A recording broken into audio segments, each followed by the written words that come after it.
Back with the fifth in our series. This is going to be about aligning grid tracks, and what you can see here is that we're in item 5. I pulled up the index.html here in Firefox, and then I've got it pulled up over here in Atom as well. So go ahead and hop into our style sheet. And what we're going to do here is we're actually going to define these grid sizes a little bit differently here. We've been defining the grid sizes mostly using the fraction command, but I'm going to grab a little bit of this code from in here and make my columns and my rows separate and define them like this.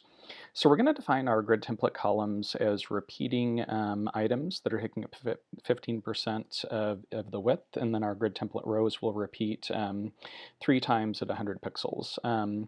What it gives us then is 4 columns that are 15% of the containing element's width each, and 3 rows that are 100 pixels high each. So this is going to look a little bit different now when we see this over in Firefox. We'll take a look at the inspector.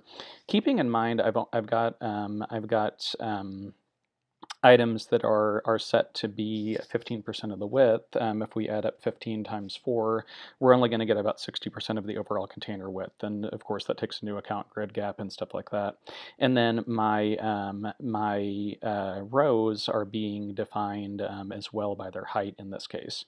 So we can see what the height of those things looks like. And because this is a portion of the containing element's width, actually I think that's a fixed width, so never mind, we won't go there yet.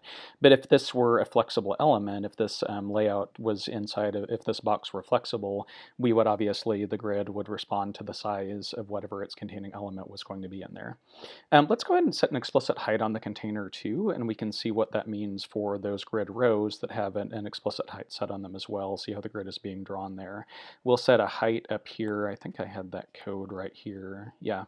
At 50% of the VH, the viewport height, I think we mentioned this in the lecture earlier, but there are 2 commands. One is VH and one is VW. And it's the viewport height, and in VW's case, it's the viewport width. So the height or the width of the viewport that you're looking at, this comes in handy later on. So this is a fraction of the viewport height, in this case 50% of it.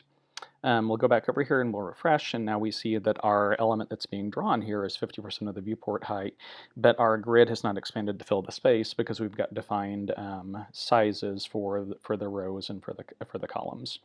Now that we can do that, we can add a little bit of justify items and align items properties to it. So I'm just going to grab the align content example that I have here because I know that that'll be in the finished version of this. Drop that in here and tell these items to have the space between them, or to be aligned with the space between them. And you can go through and sort of play with this on your own, but we'll see what it does then to these items. It stretches them to the edges of the grid, and so it kind of blows out, or it overrides our command that we had above for grid gap. So the space between the items is now how they're aligned. And you can play around with that. We could justify content to be the space between items. We can do a couple more things there if we really want to have this content wind up different.